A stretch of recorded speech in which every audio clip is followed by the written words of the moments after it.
Баршаңызға сәлем, сіздермен бірге Жансая.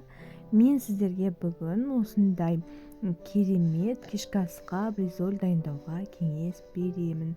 Дәмі өте керемет, ерекше, тез жасалады. Ол үшін біз ыдысымызға 2 ас қасық фарш саламыз. Егер де фаршын көптеу қылып істегілеріңіз келсе, 3 ас қасық қылып салуларыңызға болады.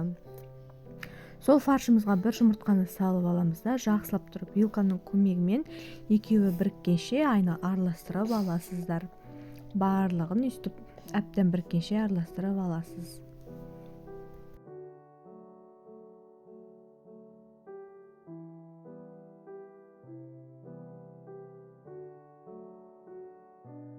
Кейін сол дайындап алған массаны сұйық май жағылған тавамызға құйып, блины сияқты пісіресіздер, яғни жайып шығасыздар да, видеодағыдай етіп жайып аласыздар. Содан кейін екі жағын 2 минуттан пісіріп аласыздар. Бір жағы қызарып 2 минут піскеннен кейін екінші жағына аударып пісіресіздер. Міне осындай етіп. Достар, менің арнамнан осындай түрлі рецепттер табасыздар, сондықтан подписаться кнопкасын басып кетуді ұмытпаңыздар.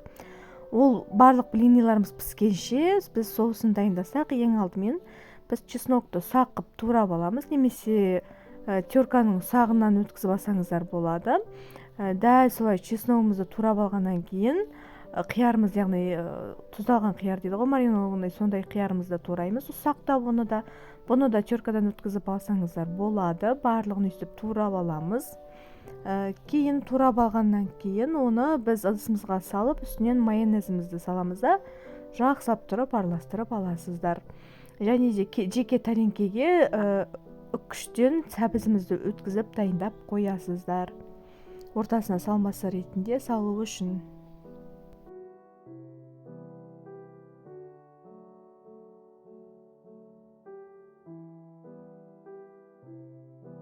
Кейін осылай піскен бризольдарымыздың үстіне соусымызды жағамыз. Барлығын 1 ас қасық, 1,5 ас қасықтай майонез кетеді. Әбден жағып алғаннан кейін үстіне ортасына морковымызды салып, рулет секілді етіп орап аласыздар.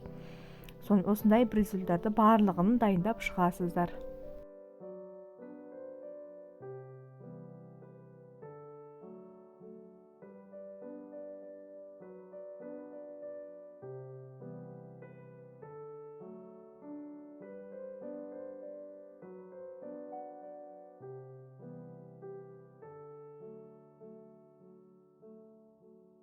Дайындап алғаннан кейін үстін қалауларыңызша әрлеуге болады. Мен майонез бен кетчупты осындай етіп жағып шықтым.